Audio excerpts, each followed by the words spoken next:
mga residente ng Dinagat Island sa Surigao nung may nakita sila sa kalangitan na lumilipad daw na isda. Mayaman ang karagatan ng Dinagat Island sa Mindanao.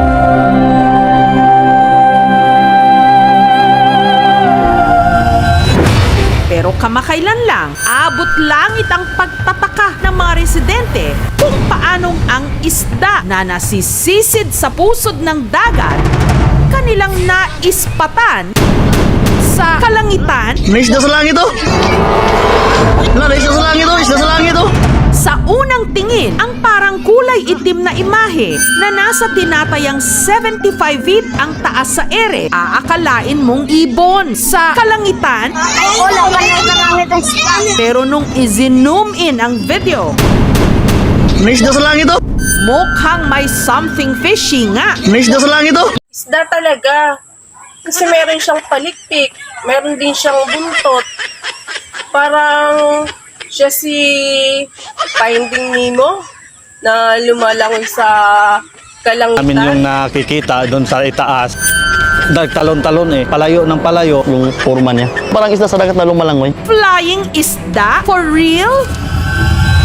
Kwento ng sari-sari store owner at uploader ng video na tatakip silim na raw nung na-videohan niya ang di umano flying isda. Isda talaga. At sa tingin ko nga siya si Nemo. Diba kaya nga siya si Finding Nemo? Matagal na niyang pinaghahanap. At balita ko nga, malaki ang reward.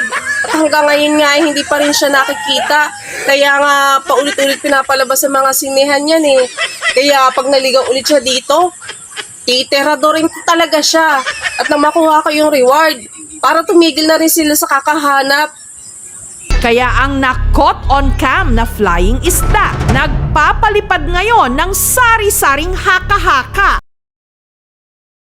Sa buong buhay ko, ngayon lang ako nakakita ng isdang lumilipad.